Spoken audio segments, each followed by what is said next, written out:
What are we doing? Are we doing the past, present, future, or movies? I don't know. We're going to click start, and here we go. We'll figure it out. Here we go. Here we go. We'll figure it out. Once I hit play, I'm going to ask you how you're doing, and whatever you lean into is what you lean into.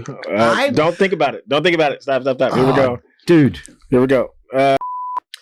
Welcome to the In the Middle podcast, a podcast where we talk about every avenue of life, because life really takes place in the middle, not the beginning, not the end. How do we navigate the middle?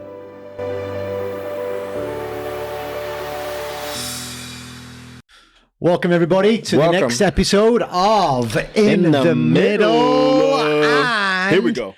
We have decided to be a much more freestyle today. All we know is this podcast is definitely going to be a two-parter. Now, I'll give you the two-parter why. We're going to talk about how being in the middle is influenced by your past, present, and future. And we see that played out in lots of different areas, including why your favorite movies are your favorite movies. So where do we start? So do we go favorite movies or past, present, future? Okay. It's a two-parter. I do not know what your favorite movies are, and I don't even think I can guess what your favorite movies would be. I've got a big list of favorite movies, but my top three have been my top three for a long time. Okay. And it's going to take a lot for them to be, any of those to be pushed off the podium. Okay, let's go 1 and 1 here. So we don't just, I don't want you to name 3. Let's go 1 and then keep going to the next movie. You know what I'm saying? So you go yours, I'll go mine. I'm going to be revealing the significance of these core themes in our very soul to why those movies resonate with us. Yeah. It reveals so much about our past, present, future, the need for us to know where we've been, where we are going, the need and desire to have something that comforts us, the importance of story. Like narrative is critical to who we are. Yeah. So that's why it all interplays, and even how that feeds into the direct craving of the soul, which is faith, hope, and love. So my favorite movie of all time. Ooh, I want to guess one of these. Okay, wait, this is number 1 on your list. Can we start at number 3? Okay, so number 3. Golly, yeah. Number 3. Number 3 is... Well, you have them in order. Yeah. In order. In order. Oh, my top 3. My top 3 are in order. My 4, 5, 6, 7, they can interplay. And sometimes, I mean, I've got a few outliers that are probably at like between 5 and 8 can move around depending on my mood. I mean, I'll even give you one that's not in my top 3, which is a total outlier. Okay. And that is The Greatest Showman. I do like that movie. It's an outlier. I like However, these 3 are not even similar to that. In third place for me is the movie Saving Private Ryan. Wow. I would have went to a war movie. I would have went to a more war movie with you. I don't know that I would have went to Saving Private Ryan, but I definitely would have went to, Okay. That's your speed. I can see that. That doesn't surprise me. Right. Yeah. That doesn't surprise me. Yeah. Greatest Showman surprised me, but oh yeah, and it's hard. I mean, musicals would not normally be on there at all. Okay, so now that one got me. Why? Saving Private Ryan, when I first watched it, first of all, the first 20 minutes of Saving Private Ryan are the most harrowing, soul-shaking scenes of any movie, because it is critically based upon the Normandy landings, the D-Day landings in World War II, and they did the research, and they, accurately as they could imagine, recreated what it must have been like for those Normandy landings. And when you see it, absolutely, you go, oh, wow. Quite literally, thousands of men gave their lives so that the thousands behind could storm the beaches. Those first rows of soldiers that landed on the beaches were just wiped out. They were just wiped out, and it is quite incredible. My grandfather was in World War II. Oh, okay. So was mine. Yeah. And he drove an amphibious vehicle that would carry soldiers. Anyway, we won't get into too much detail of that. But there is something. The first 20 minutes are just harrowing, and incredible, the price that people paid. However, the storyline is one of a regular guy whose brothers have been killed in the war. Yeah. And a message goes back to their mother to say, okay, these guys have passed, but one of your sons is still there. And a mission is to go and rescue him from the front line so the mother does not lose all of her sons. Yeah. So go and rescue Private Ryan. Yeah. Saving Private Ryan. And then Tom Hanks plays the main character in leading this motley crew of soldiers whose mission is purely one mission: to save Private Ryan. Yeah. And it is just, it's encapsulating. And right near the end, there is a scene where Private Ryan is now an older gentleman. Yeah. He's gone back to Normandy, to the memorial gravesite areas of fallen soldiers. And he goes to look for the headstone of the guys who gave their life to save him. And one of the things that gets me is in the final words of Tom Hanks's character, he says to Private Ryan, earn this. Earn this. Earn the cost it has been for you to be rescued. Earn this. And part of me with that wrestles with it because I'm like, what a burden to carry. All these guys rescued me. How do I pay them back? Yeah. How do I pay them back? They cannot. Yeah. And it's almost a bit haunting. And so then part of me flips that earn this and goes to grace is the opposite of earn this. Mm. So anyway, but I mean, I'm sure you've seen it. But if you've never seen it, you've never seen it? I've never. Oh. Okay, here's the thing, Des. Hold on. So good. War movies are too heavy for me. So when I tell you my favorite movies, it's going to be a complete, because of the fun-loving nature. Sure. Mine are not in order. Wow, I can't even, I mean, like to go, that's incredible. I don't think I've ever met a person that has their movies in order, but okay, that's just me. Okay, my in no particular order, we'll say third place favorite movie is Rush Hour. Jackie Chan and Chris Tucker. It is the perfect, fun-loving, with trying to, it almost merges two different worlds together, right? Just trying to understand. And I love understanding people. I love being around people to an extent, you know. I am introverted though.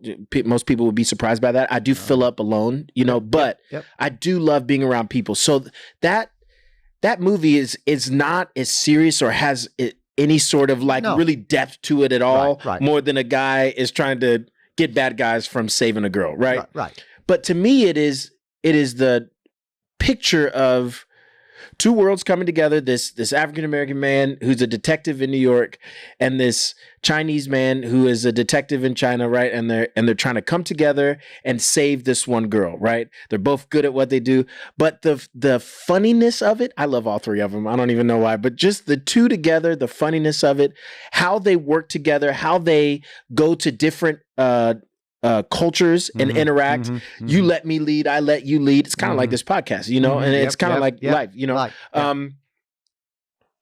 It's just one of my favorite movies. I love it. I love it in the world. And here's what's beautiful about Rush Hour. I've never seen it. You've never seen Rush Hour? I've never seen it. But you just describing it. Okay, we'll carry on with movies because already both of our movies have the same core heartbeat in the middle of them. The same core heartbeat. Right. You'll see it. We'll get to it. You'll see how I'm pretty convinced that as we share others, you'll see these core themes. Already straight away, there is rescue involved. Right. Rescue of rescue this guy's, of somebody else is involved. If I remember correctly, this guy's niece, right? And he has to rescue her, but then he needs to go to America and he has to pair up with Chris Tucker, who is the New York detective who's really, really good and doesn't need a partner and can do everything on his own, but then comes to find out that he does need a partner and a partner can help him and someone can be there. This idea of community, community can help you get to the place that you're needing to get to. And they even try to break up and do it on their own and then realize that they need each other to be able to accomplish this goal. Yep. Good. It's okay. Good. Number two. Wow, these are in order. I'm going to guess number one after number two. Okay. I can still picture where I was sat in the movie theater, age 19 years old. It's a long time ago for me. 19 years old. Wait, how many times have you seen it thereafter? Oh, I can't remember. Okay. So a number of times. Okay, go ahead. When I first watched this movie, I was not ready for how it would impact me. And it has severely impacted me. Okay. Severely impacted me. It is the movie starring Robin Williams. It's not a comedy. Oh, I was going Mrs. Doubtfire. No. Great movie, but it's not in my top 10. I was going Mrs. Doubtfire. Okay. It is Dead Poets Society. I don't even know what that is. You seriously never seen Dead Poets Society? I don't even know what Society, that is. I'm 19 years old. There's the high school that I went to has some vibes of that in its old style, but Robin Williams plays a teacher, Mr. Keating, who goes to this all-boys boarding school, and he unlocks the creativity in these young students. He unlocks their soul, their desire. There's this Dead Poets Society. He has moments, he's an English teacher with his students, and he brings his subject matter alive to them. He is unorthodox in his method of communication. He has them standing on desks. He has them tearing out pages of the textbook that he disagrees with. He has them sitting down in the middle of the night in old caves. He has these moments of inspiring these young high school boys that I was 19 and I was like, I am inspired. It's the first time I'd heard the phrase carpe diem, and the way he does it to these boys, and he's talking to them and saying, seize the day, boys. Like, make your lives extraordinary. And everything in him is like, come on. And it is incredible. The beginning, the middle, the end, there's some moments in it, and your heart goes out for these students. And yeah, there's some dark moments. Is this early in his career? It's 1989. Oh, okay. It's 1989. He hadn't done a huge amount by then. I think he'd probably done Mork and Mindy and maybe Popeye, but he hadn't done a lot. It's pre Mrs. Doubtfire. Because I've seen Popeye. It was pretty good. And so, but I need to go watch this. It is not atypical Robin Williams. It is more, although he did Good Will Hunting, it is more, Dead Poets Society. Oh, Captain, my Captain. It is.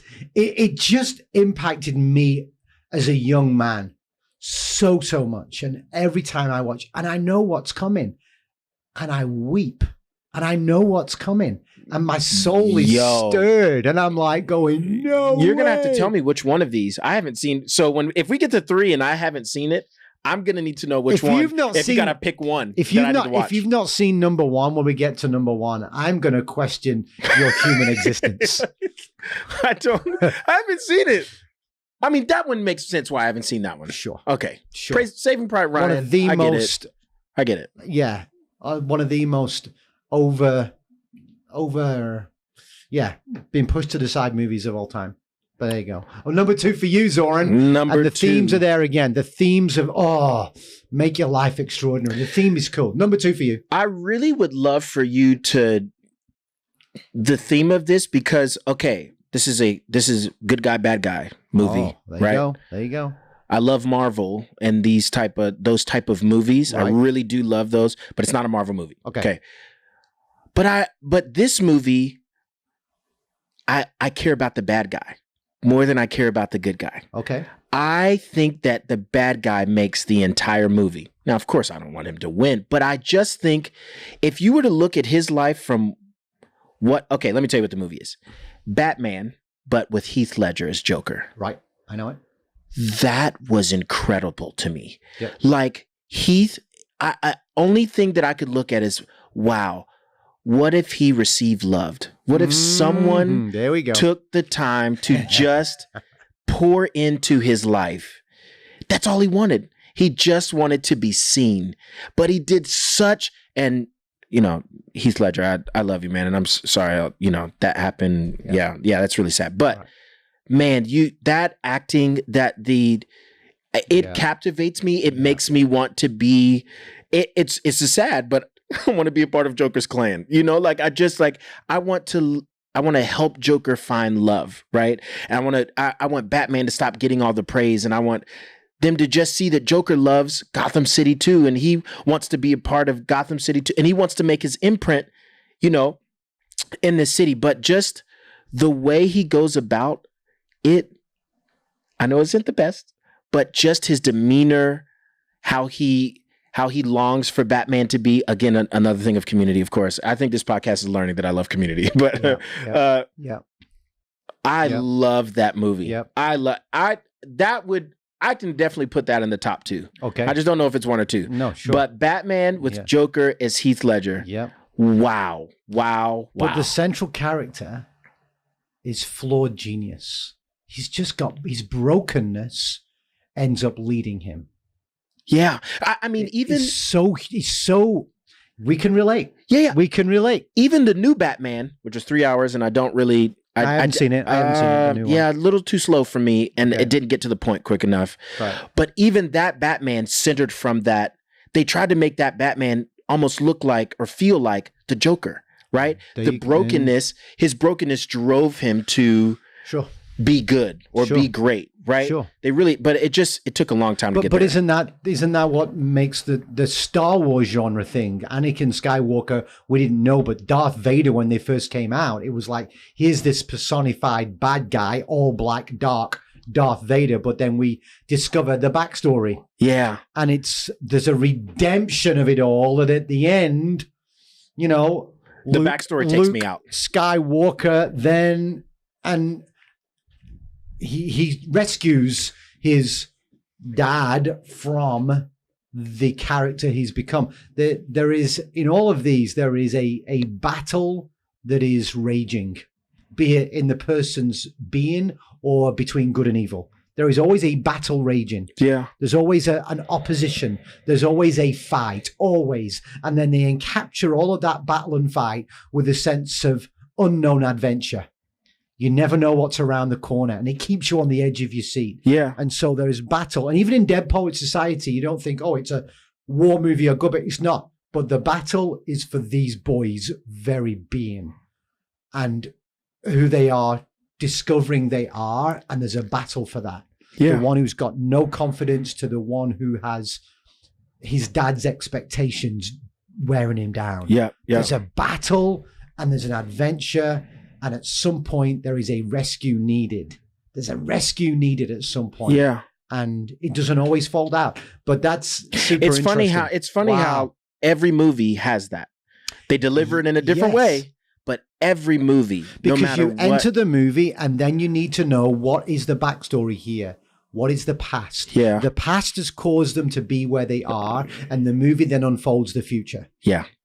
Past, present, future. Life in the middle. You are where you are right now, and you are because of what's happened in the past, be it even yesterday, or last week, or last year, or however many years ago. The past is something we cannot deny. It has caused us to be where we are. That's next week's episode. But we'll get into it. No, it's a part 2. It's a part 2. We'll get into it. Okay. Number 1. Man, I can't even guess, so I'm not even going to try. I'm not even going to try because I'm nowhere close. Again, I've seen it many a time. Number 1. Your movies are very, very, in my opinion, heavy. Golly, I'd like. Yeah. So I could not do it. If it's purely entertainment value, okay, give me a Greatest Showman. If it's purely entertainment value, there's different comedy shows and different ones that I like. If it's purely feel good, then I have movies that I will go to for that. Okay. For feel good. I want to know some of those after this. But my number 1 movie is Gladiator. I haven't seen that either. No, you are not a human. Zorin Maguire has not seen Gladiator. Every man watching this right now. Movies. I haven't seen any war movies. Yeah, but it's Gladiator, man. It's Gladiator. It's not a World War II movie. I've seen no war. I have not seen Gladiator. Not one time. Is there two of them? Isn't there two of them? No, there's just really one. I think there's a second one coming out, but that's just a bad decision. But I have not seen Gladiator. I have not seen Gladiator. I mean, of course, I've seen the meme of him kicking the guy in the hole. I don't know what that means, but I'm wounded. I'm really wounded. I'm wounded that you've never seen Gladiator. Number one, from a musician's perspective, the Hans Zimmer soundtrack to Gladiator. Oh, Interstellar is better as far as soundtracks. I have had that. Oh, it is so like I have the soundtrack, and I will sometimes put it on when I'm on a walk, when I'm doing a workout, when I'm even having devotions. I've had the Hans Zimmer soundtrack on of Gladiator, and and it just fires me up. But here we have it. Here is a guy, and he has a battle to fight. He has his adventure to go on because they killed his wife and son. They killed his wife and son. And he has a mission. He's going to fight these people that killed his wife and son. He sometimes has to, he wants redemption for that. And it comes in the most unusual way. He is mistreated. He is, abused he is used, and yet at the core heart of him is this fighting spirit that he has a grander vision for why he's alive. He has a purpose for which he absolutely has to do everything he possibly can to see it come to pass. What is that actor's name? Russell Crowe. Oh, it's Russell Crowe. It's Russell Crowe, man. Wow. It is I thought it was somebody else. It is Russell Crowe. Joaquin Phoenix is also in it. Joaquin Phoenix, wow. And it's historically brilliant. It is cinematically blood-curdling at times. The music is incredible. It is... And there is themes and scenes on there. Are we going to be able to do this podcast after this? What we do in life echoes in eternity, Zorin. That's a line from Gladiator. What we do in life echoes in eternity. His identity, he has a fake identity as Gladiator, and his real identity as Maximus comes out right at the end.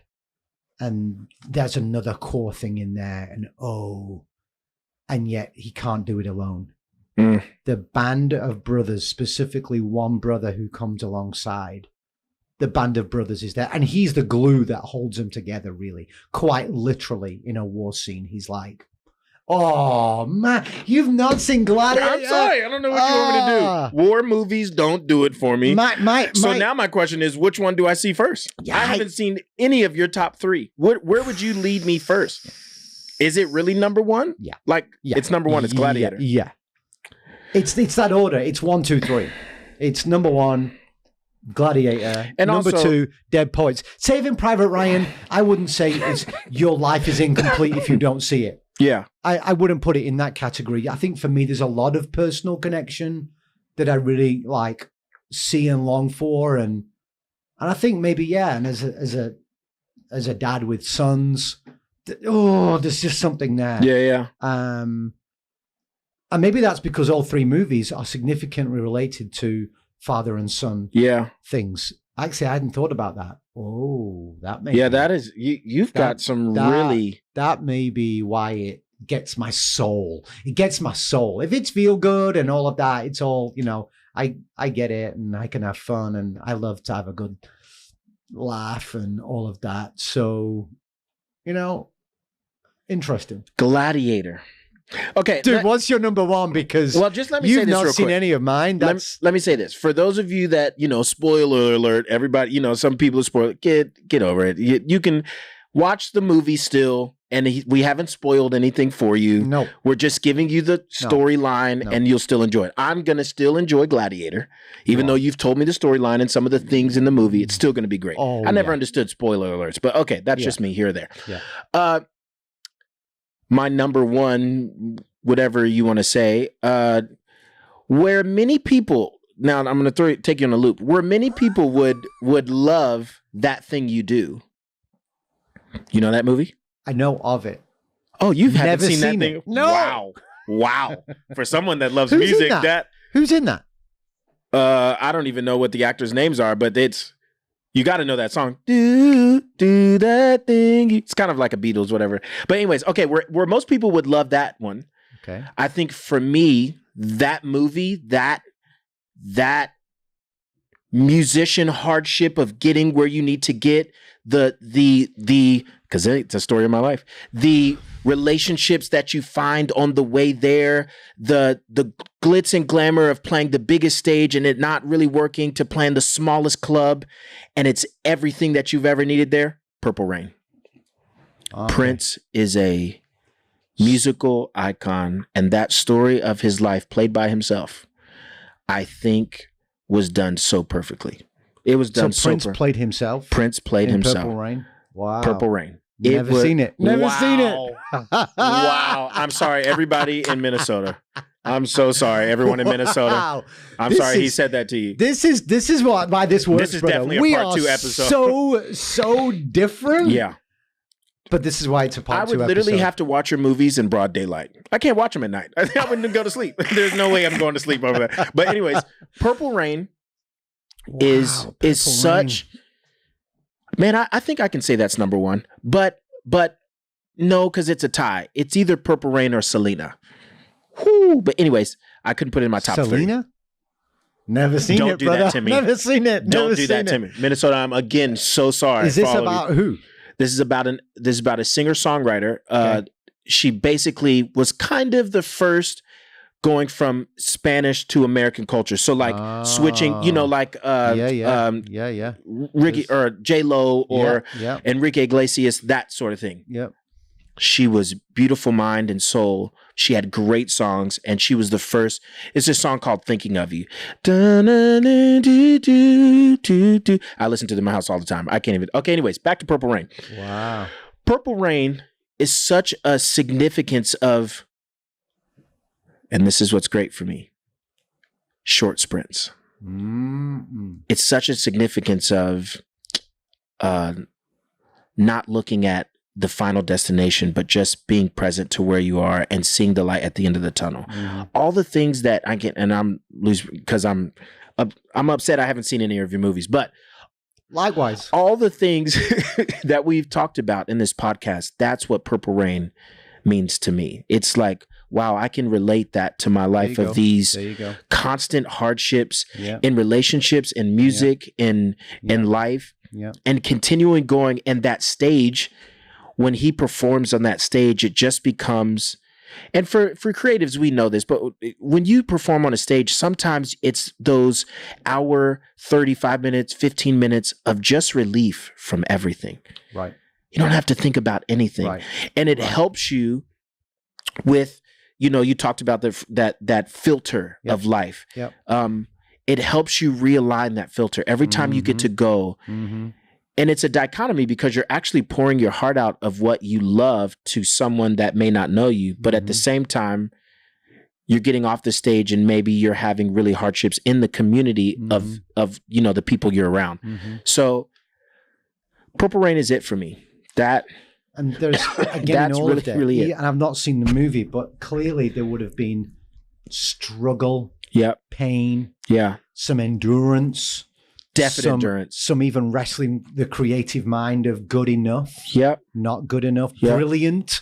Yeah. Like brilliant is on the edge of crazy. Yep. All of those battles and discovery. And then when the record deal comes, the breakthrough moments, whatever they are, which I'll have to see the movie to see. There obviously probably was a breakthrough moment. The breakthrough moment for him was just realizing, being comfortable with himself and knowing that he was different and identity. that different made him special. You know what I mean? So it didn't take him playing in front of a whole lot of people. I think the ending scene was basically him going to a club and playing his set and being comfortable with, and everybody ready, waiting for him, excited about who he was, not who he needed to try to be in any sense of the word. It's true authenticity. Yeah. transparency, Yeah. vulnerability, all came out. You know, Yeah. hey, if anybody of you's listening, me and Zorin shared the platform at Grace some Sundays ago, and you can go back onto our website or even our YouTube channel or wherever we've got our different messages. And Zoran talks about the significance of being very real, just being yourself. Yeah. That is authentic, transparent, and vulnerable. Yeah. And that when we bring that into our world, when we bring it into our relationships, it makes a difference. And it really makes a difference when we bring it before our Creator. When we bring it before God.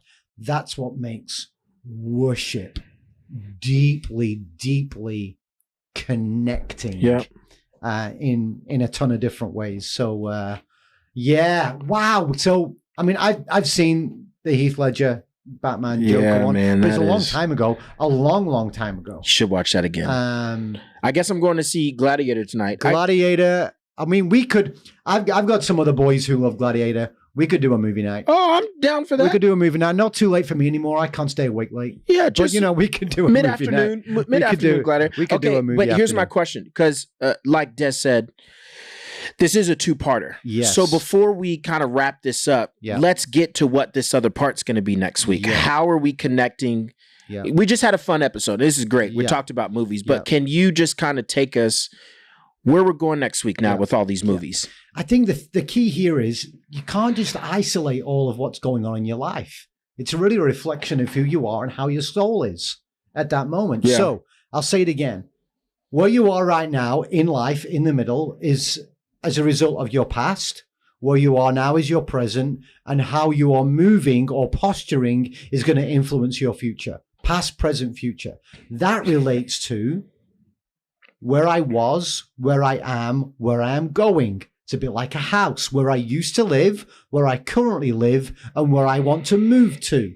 And it goes into the very soul of faith. Faith is rooted in something that has happened past. Yeah. Hope is then a projection of future. But the current reality that is going to help you shape what was the past into your future is love. Yeah. So faith, hope, and love. Now, these three remain, it says in the scriptures. Faith, hope, and love. But the greatest of these is love. And every movie we've talked about, there is a love theme in some, either a love of someone or a love of something that is the undeniable drive to the heartbeat of that. But I want us to dive into it. And even when we think we're in the middle right now, but do I just settle? No, we're always moving forward. So I'm going to start to paint a picture for don't go too far. Vision. Future is vision. And so there are different kinds of vision. All right, everybody. Next week it's part 2. I'm excited about that. I'm excited about this episode. Hey, let us know about favorite movies. I would love to know. Please don't disagree with our choices. We will take it very personal. And if we do know you, we may cease being friends. But in the meantime, if you haven't seen any of these 6 movies, it sounds like you need to get a life. Yeah, come on. All right. All right, y'all. Good job, man. See you soon. See y'all. Thanks.